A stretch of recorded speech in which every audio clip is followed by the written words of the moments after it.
나는 내가 같은 일을 행함이니라. 아멘.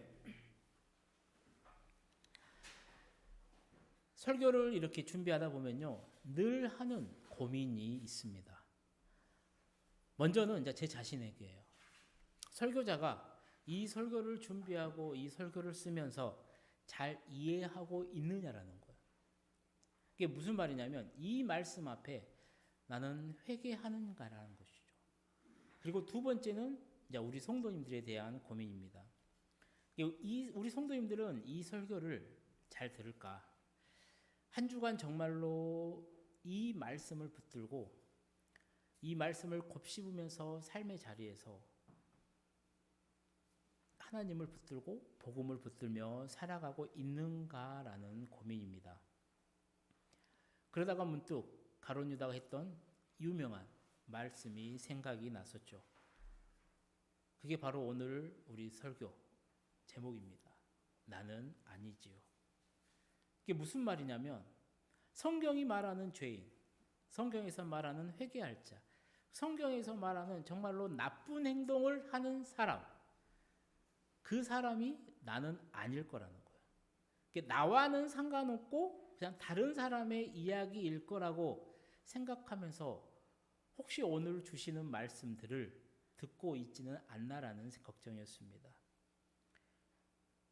오늘 말씀 앞에 앉은 여러분들은 어떠십니까? 오늘 어떤 마음으로 지금 이 자리에 하나님의 말씀 앞에 앉아 계십니까? 정말로 간절히 바라는 것은요, 오늘 내 귀에 들려지는 이 하나님의 말씀을 통해서요, 나를 비추셔서 정말로 하나님 앞에 온전히 서는 우리 성도님들이 되시기를 축복합니다. 거기에 더해 이번 주는 또 한 가지의 고민이 있었어요. 그게 무엇이었냐면 이제 이번 주가 대림절이니까 대림절 설교를 해야 되나 아니면 그냥 계속해서 로마서 설교를 해야 되느냐 하는 고민이었습니다. 그러다가 그냥 로마서 설교를 그냥 쭉 하는 걸로 마음을 먹었죠. 그 이유는 무엇이냐면요, 이 로마서 말씀을 이해하는 것, 우리 온 성도가 이 로마서 말씀을 잘 받아들인다는 것은 결국 예수님을 바르게 내 마음속에 우리 마음속에 모시는 일이고요, 다시 오실 예수님을 기다리는 일일 거라는 확신이 있었기 때문입니다. 사랑하는 성도님들, 우리가 지금 한 주 한 주 로마서 말씀을 듣는데요, 이 로마서 말씀을 듣고 공부하고 이해한다는 것은요, 굉장한 의미가 있습니다. 왜냐하면 우리가 로마서를 공부하는 거, 로마서의 말씀을 듣는 것은요, 그 위대한 사도 바울, 그 사도 바울의 신앙의 정수가 이 로마서에 담겨 있다는 거예요. 이게 무슨 말이냐면 우리가 로마서를 공부함으로써 우리는 사도 바울의 발자취를 따라가는 겁니다.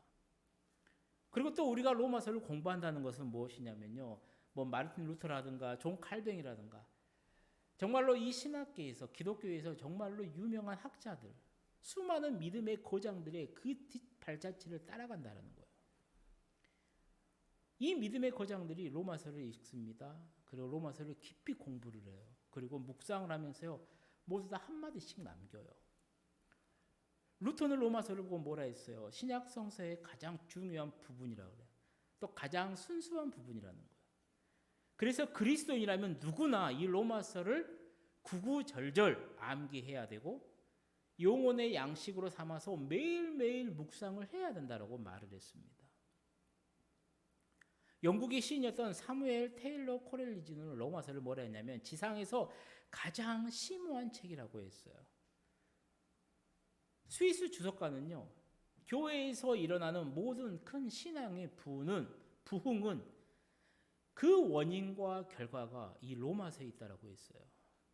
즉 로마서를 성도들이 이해를 했느냐 안 했느냐, 로마서 말씀을 붙들고 있느냐 안 붙들고 있느냐에 따라서요, 그 교회가 부흥을 하냐 안 하냐가 결과가 밀접한 연관이 있다는 거예요. 이처럼 로마서는요, 중요합니다. 그렇게 우리 성도님들도 이 로마서 말씀을 듣는 동안 정말로 가까이는 우리 성도님들의 심령 가운데, 나아가서는 나로 인해서 우리 심을 얻는 교회에 부흥의 역사가 일어날 것이라는 기대감을 가지면서요. 이 하나님의 말씀을 들으시기를 축복합니다. 우리는 지난 로마서 이제 1장을 통해서요. 하나님이 세상 사람들에게 하나님을 느껴볼 수 있도록 양심과 피조 세계를 주셨다라는 것을 알아요.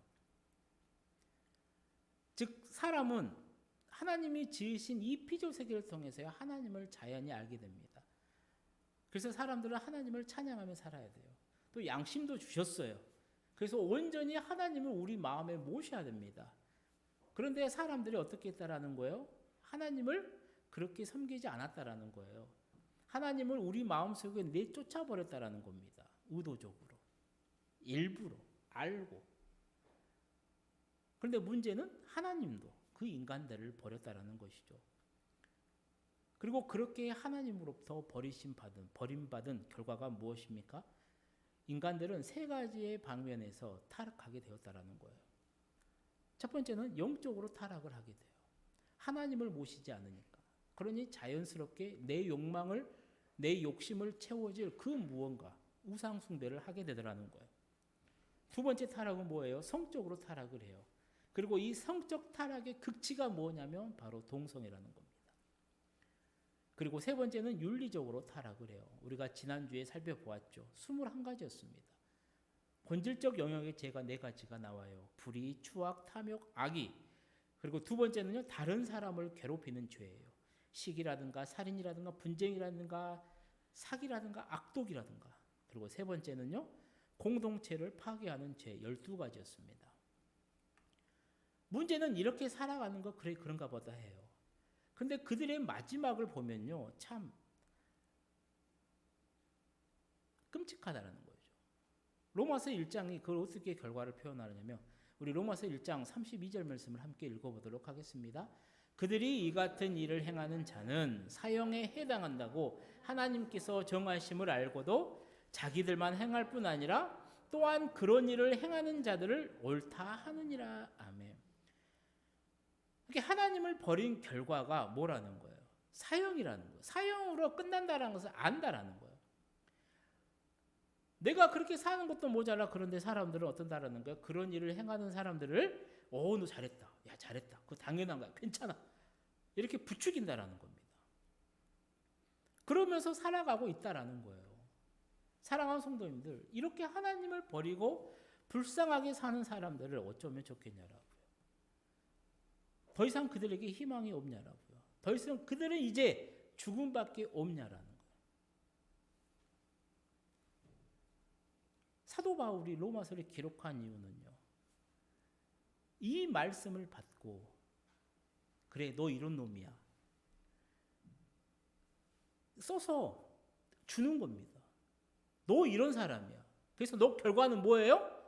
네 결과는 죽음밖에 없다라는 거예요. 너를 잘 보라는 거야. 이렇게 낙심하고 좌절하라고 쓴 게 아니라는 겁니다. 사도 바울이 로마서를 쓴 이유는 분명해요. 그들에게도 희망이 있다라는 것을 알려주고 싶었다라는 거예요. 이렇게 사형에 처한 자들이 살아남을 수 있는 방법이 무엇인지 아느냐? 야, 너는 이래서 사형이야. 근데 네가 사형에서 벗어날 수 있는 방법, 살아날 수 있는 방법이 있다라는 거예요. 그것을 알려주기 위해서, 그들에게 희망을 주기 위해서 사도 바울이 로마서를 기록한다라는 것이죠. 우리 로마서 주제, 로마서 1장 16절 17절 말씀 함께 읽어보도록 하겠습니다. 내가 복음을 부끄러워하지 아니하노니 이 복음은 모든 믿는 자에게 구원을 주시는 하나님의 능력이 됨이라. 먼저는 유대인에게요 그리고 헬라인에게로다. 복음에는 하나님의 의가 나타나서 믿음으로 믿음에 이르게 하나니 기록된 바 오직 의인은 믿음으로 말미암아 살리라 함과 같으니라. 아멘. 사형에 처한 그들이요 자신의 힘과 노력으로는요 능력으로는 도저히 살아날 수가 없어요. 그런데 그들도 방법이 있다라는 거예요. 그 방법이 뭐예요? 바로 예수를 믿으면 구원을 받는다라는 겁니다. 지난 주 중에 말씀을 준비하면서요 성경을 읽는데 이제 누가복음을 읽어가는데요. 누가복음의 한 구절이 참 제 가슴에 와 닿았어요. 우리 누가복음 2장 11절 말씀을 함께 읽어보도록 하겠습니다. 오늘 다윗의 동네에 너희를 위하여 구주가 나셨으니 곧 그리스도 주시니라. 아멘. 우리가 너무나도 익숙하게 알고 있는 말씀입니다. 올해 이제 성탄절 말씀도 이제 누가복음 본문으로 하려고 계획하고 있었는데요. 이 말씀을 묵상하는 가운데 저 너희를 위하여라는 저 말씀, 저 구절이 참 제 눈에 확 들어왔어요. 사랑하는 성도님들, 예수님은 이 땅에요 하나님 좋으라고 오신 게 아니라는 거예요. 예수님은 이 땅에요 하나님이 만든 그 창조 세계, 그 멋있는 세상을 하나하나 둘러보면서 여행하려고 이 땅에 오신 게 아니라는 겁니다. 예수님이 구주로 이 땅에 오신 이유는 하나예요. 바로 우리를 위해서 오셨다라는 겁니다. 그래서 성경이 말을 해요. 너희를 위하여 구주가 났다라는 거예요. 그러면 그 너희가 누구냐라는 거예요. 그 너희가 누구냐라는 거예요. 바로 우리가 로마서 1장에서 봤었던 영적으로 타락한 자, 성적으로 타락한 자, 윤리적으로 타락한 자, 다시 말해서 내 힘으로는 도저히 사망의 늪에서 헤어나오지 못할 자, 바로 그런 우리를 위해서 예수님이 이 땅에 오셨다라는 겁니다. 그래서 그런 우리를 위해 예수님께서 이 땅에 오셨고요. 그런 우리를 위해 살아가셨고요. 그런 우리의 죄를 대신해서 십자가에 돌아가셨다라는 것이죠. 하나님은 그렇게 우리의 죄를요 예수님께 철저하게 물으셨고요. 심판하셨고요. 돌아가게 하셨다라는 겁니다. 그러므로 성경은 말을 하는 겁니다. 우리가 예수님을 믿기만 하면 그 믿는 어떤 사람이라도 구원을 받을 수 있다고 말이죠. 지금 사도 바울이 그 희망의 말씀, 그 귀한 진리의 말씀을 사람들에게 하고 싶은 거예요. 사랑하는 성도님들, 오늘 우리도 분명히 알아야 돼요. 내 기준으로 봤을 때, 세상 기준으로 봤을 때요, 저 사람 율법의 기준으로 한참 못 미칩니다. 저 사람 도저히 구원받을 수가 없어요. 야, 저 사람이 어떻게? 근데 성경이 말하는 명백한 진리는 무엇이냐면 그런 사람이라 할지라도 예수를 믿으면요 구원받을 수 있다라는 거예요. 예수를 믿으면요 새 사람으로 변화된다라는 겁니다. 그리고 이것이 복음이고 이것이 기독교의 진리라는 겁니다. 이렇게 바울은 1장에서요. 바울은 1장을 보게 되면 포커스가 뭐냐면 하나님을 자신의 마음에서 인생에서 내쫓은 사람들에게 초점을 모아요.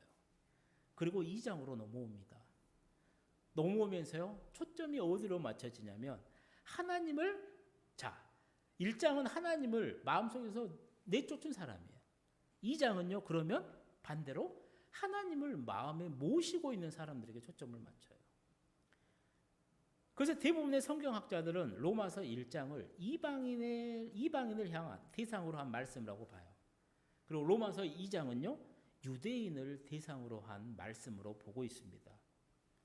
즉 로마서 1장은 교회 밖의 사람들, 하나님을 믿지 않는 사람들을 대상으로 한 말이에요. 자, 그 사람들이 어떤 사람들이느냐? 하나님을 마음에서 내쫓은 사람이에요. 나는 하나님 들어본 적이 없는데요. 하나님 본 적도 없는데요. 아니, 하나님이 이미 세상을 창조하면서 이 세계를 통해서 하나님을 알도록 하셨다라는 거예요. 하나님 한 번도 들어보지 못했는데요. 아니, 너에게 양심을 주셨기 때문에 사람은 하나님을 알 수 있다라는 거예요. 그런데 너희가 의도적으로 하나님을 내쫓았다라는 거예요. 그러므로 너희는 이렇게 타락을 했다라는 거예요. 근데 너희들의 결말이 뭐냐? 사형이다라는 거예요. 근데 사형에서 끝나냐? 아니, 너희가 예수 그리스도를 믿으면 구원을 받을 수 있다라고 이야기를 하는 거예요. 2장은요. 교회 안에 있는 유대인들이에요. 나는 믿음의 조상을 가지고 있고 나는 어렸을 때부터 율법을 지켰고 어렸을 때 교회를 다녀 모태 신앙을 가진 사람들을 대상으로 한 말씀이라는 거예요. 그래서 로마서 말씀을 읽다 보면 로마에 있는 사람들은 로마서를 읽으면서요. 1장에 나와 있는 사람들 나는 아니겠지라는 마음속에 있을 가능성이 컸다라는 거예요. 이게 무슨 말이냐면 영적으로 타락한 사람들, 우상 숭배를 하고 있는 사람들, 자 교회에 나는 다니고 있어요. 나는 오늘 또 예배를 드립니다. 매일매일 기도합니다. 그러니까 영적으로 타락했다라는 거예요. 그러니까 나는 자동적으로 무슨 생각을 하는 거예요? 나는 해당 없다라는 거예요. 왜? 나는 교회 다니니까. 나는 하나님 믿으니까. 성적으로 타락했다라는 거예요. 왜? 난 통성이 안 하니까. 나는 해당 없다라는 거예요. 윤리적으로 타락? 나는 교회 다니니까. 하나님 믿으니까. 이 21가지는 나랑은 해당이 없다라는 거예요. 별 신경을 쓰지 않았을 거라는 거예요. 누가요? 로마서 2장을 보는 대상들. 로마 교회에 다니는 사람들. 그 사람들은 로마서 1장을 보면서요. 그냥 그래 이 사람들은 나쁜 놈들이야. 했을 거라는 거예요. 그런데 로마서 2장을 딱 들어가면서요. 사도 바울이 그들의 마음을 후벼 파는 말로 시작을 하더라는 거예요. 그런 생각을 가지고 있는 사람들. 그래 이방인들은 그래 영적으로 타락했어. 우상 숭배하니까. 나는 해당 없어. 쟤들은 성적으로 타락했어. 나쁜 놈들이야. 불결한 놈들이야. 쟤들은 생활 자체가 문제야. 윤리적으로 타락했어. 그래 쟤들은 죽어 마땅해. 나는 해당 없어. 그 사람들을 대상으로요. 로마서가 사도 바울이 이렇게 말을 하는 거예요. 우리 오늘 본문 말씀을 다시 한번 읽어보도록 하겠습니다. 그러므로 남을 판단하는 사람아 누구를 막론하고 네가 핑계하지 못할 것은 남을 판단하는 것으로 내가 너를 정죄함이니 판단하는 내가 같은 일을 행함이니라. 아멘. 바울이 뭐라 그래요? 교회 안에 있는 이 유대인들을 향해서 남을 판단하는 사람이라고 말을 합니다. 여기서 판단이라고 하는 헬라어는 크리노예요. 크리노. 정죄 혹은 심판을 의미하는 말이에요. 그래서 신약 성경을 보게 되면 이 판단이라는 말과 어원이 같은 말로 쓰이는 단어가 있는데 그게 뭐냐면 비판입니다. 비판. 산상수훈, 산상본, 우리 마태복음 7장 1절에서 2절 말씀을 보게 되면요. 이 단어가 나옵니다. 우리 함께 읽어보도록 하겠습니다. 비판을 받지 아니하려거든 비판하지 말라. 너희가 비판하는 그 비판으로 너희가 비판을 받을 것이요 너희가 헤아리는 그 헤아림으로 너희가 헤아림을 받을 것이니라. 아멘. 여기에서 사용된 예수님이 말씀하신 비판이라는 단어도 헬라어로 말하면 판단, 크리노라 같은 말이에요. 그게 무슨 말이냐면 마치 재판관이 죄인을 취급한다는 거예요. 그러니까 나는 의롭다라는 거예요. 나는 의롭다고 그 확신을 가지고 다른 사람을 죄인 취급하면서 정죄하고 심판하고 그런 태도를 담고 있는 단어가 뭐냐면 이 크리노라는 거예요. 사도 바울이 로마서 2장 로마 안에 있는 성도들 교회 다니고 있는 믿음의 사람들에게 가장 먼저 한 말이 뭐냐면 남을 판단하는 사람이라는 거예요. 문제가 뭔지 아십니까?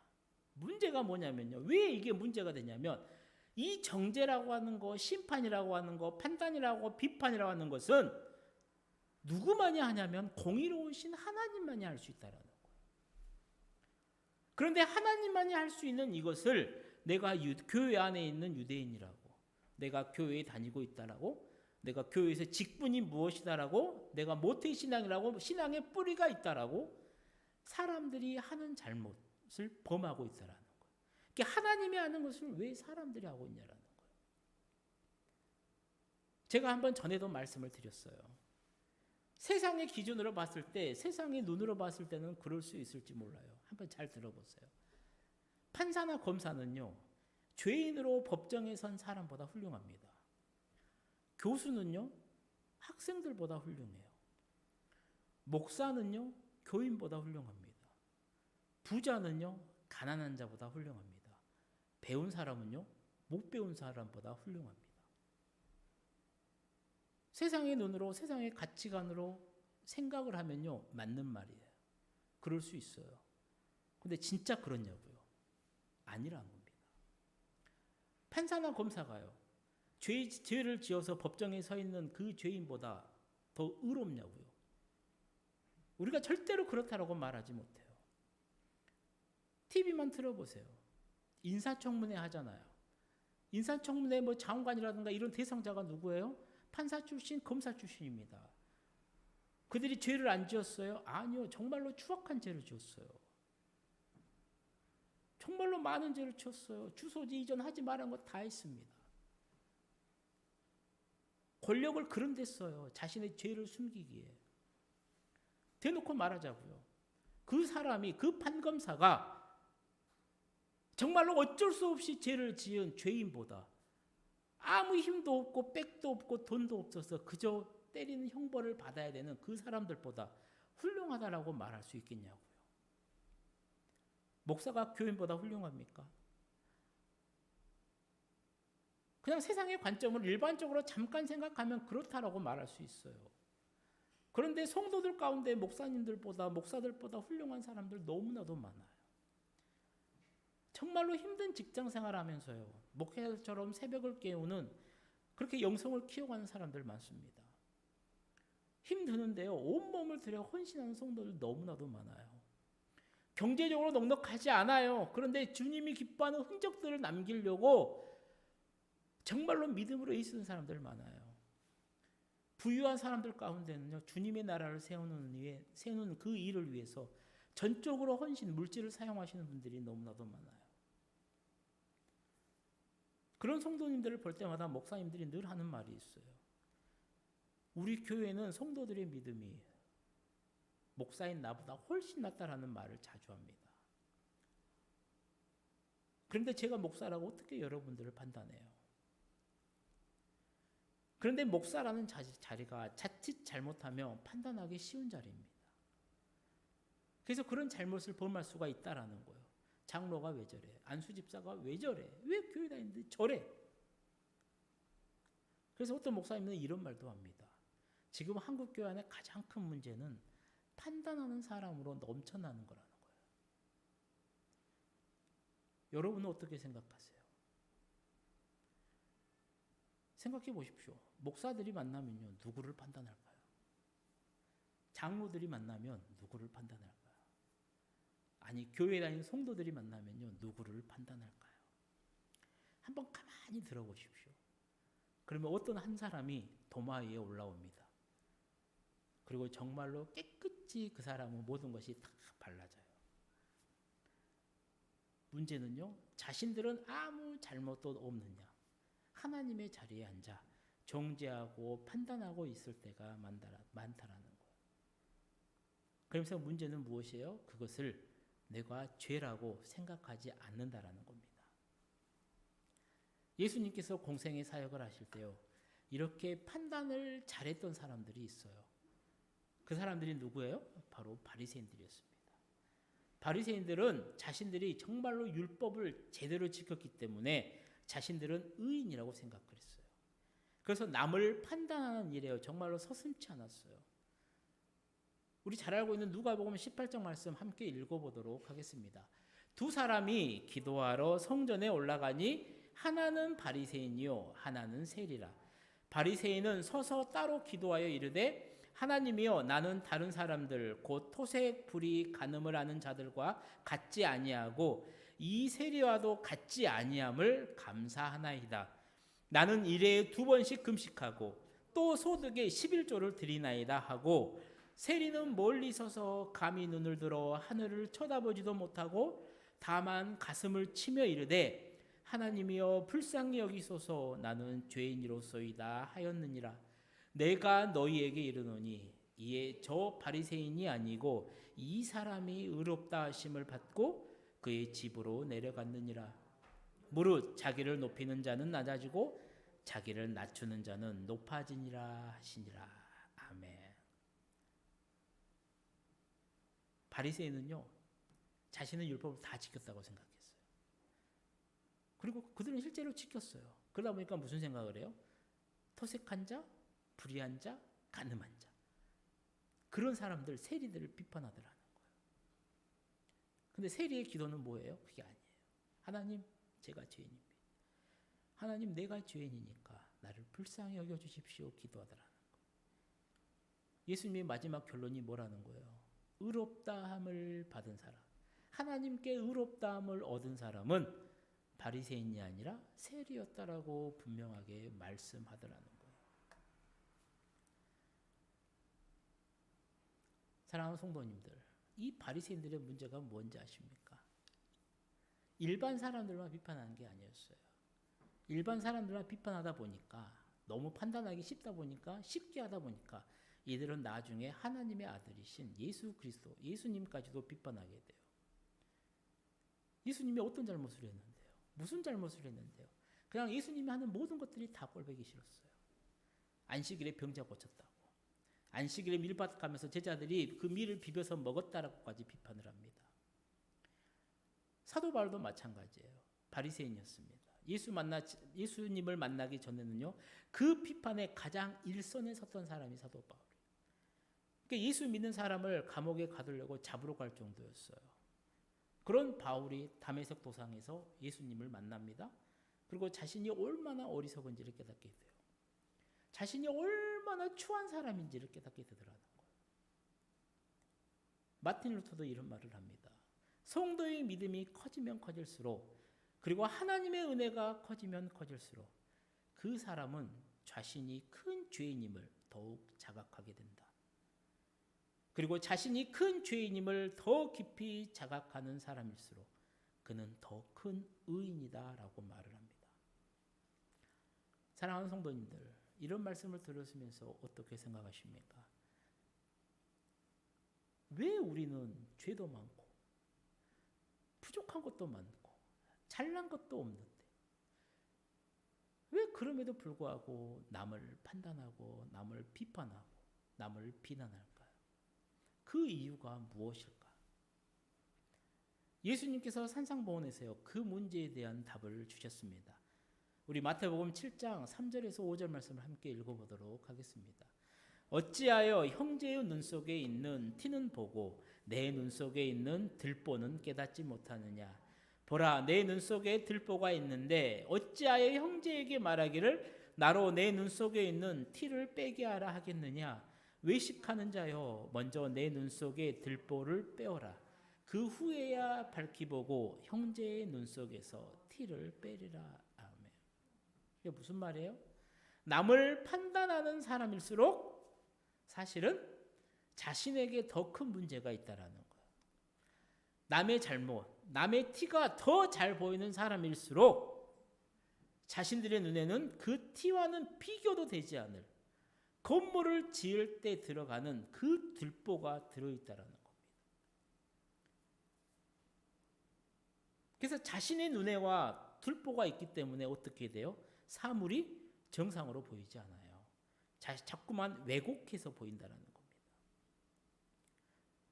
문제는 뭐예요? 내 눈에 있는 들보를 빼내야 되는데 그 들보를 뺄 수 있는 방법이 힘이 나에게는 없다라는 거예요. 그러니까 내 힘으로 못 뺀다라는 거예요. 그래서 그 들보를 빼내는 방법은 무엇이에요? 예수님을 바로 믿을 때, 예수님을 내 삶의 중심으로, 주인으로, 내 마음에 제대로 모실 때 내 눈에 있는 들보가 빼어진다는 겁니다. 구약성경 이사야 선지자, 신약의 베드로, 사도 바울, 종교개혁했던 마틴 루터들 성경에 기록되어 있고 우리가 유명하다는 사람, 그 모든 사람들의 공통점이 뭔지 아십니까? 딱 하나예요. 가장 큰 공통점. 하나님을 만났을 때요, 자신이 죄인임을 분명하게 깨닫습니다. 그리고 그 죄사함의 은총, 그 감격을 온전히 알았다는 데 있다라는 거예요. 이제 말씀을 마치려고 합니다. 사랑하는 성도님들, 지금까지 우리는 매주일 설교를 듣습니다. 그 설교 시간에 내 귀에 들려지는 그 하나님의 말씀을 들으시면서 여러분들은 어떤 생각을 하셨습니까? 나는 아니지요 라고 생각을 하셨습니까? 성경을 대하는 가장 바른 자세는 무엇이냐면 성경을 통해서요, 하나님이 주시는 말씀을 통해서 나를 비추는 겁니다. 나를 보는 거예요. 성경의 말씀이 주어졌을 때 그 말씀을 들으면서 내가 이랬구나. 내가 이런 사람이구나. 내가 이런 모습이 있었구나 하면서 깨닫고 회개하는 게 정상인 거예요. 하나님의 말씀을 들으시면서 갑자기 다른 사람이 생각나요. 내가 그 사람 그럴 줄 알았어. 그거는 바른 자세가 아니라는 겁니다. 오늘 사도 바울이 로마서 2장을 들어가면서 교회에 있는 사람들에게 뭐라 하냐면 남을 판단하는 사람이라고 해요. 저와 여러분은 이 말씀하에 비추었을 때 어떤 모습이십니까? 로마서 1장에서 말씀했던 수군수군하는 자, 비방하는 자가 사형에 해당한다고 하면요, 당연히 남을 판단하는 사람도요, 사형이라는 겁니다.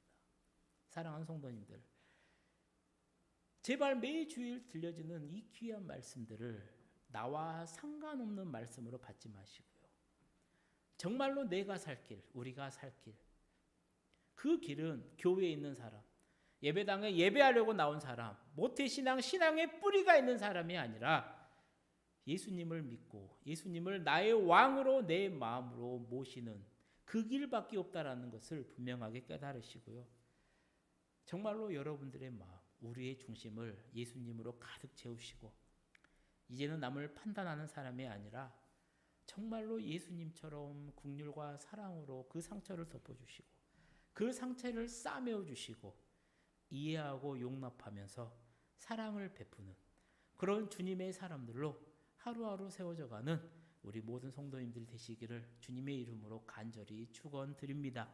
기도하겠습니다. 사랑의 하나님 아버지, 우리에게 베푸신 은혜가 참 많습니다. 오늘도 주신 은혜로 또 로마서 귀한 말씀을 전했습니다. 아버지, 이 시간들로 인해 우리 모두가 정말로 복음이 얼마나 중요한지를 확실히 깨달아 우리 마음에 예수님을 나의 왕으로 나의 주인으로 제대로 모시며 그 믿음의 선배들을 따라 바른 신앙을 잘할 수 있도록 우리를 인도하여 주옵소서. 그래서 남을 판단하거나 비판하기보다는 사랑과 용서로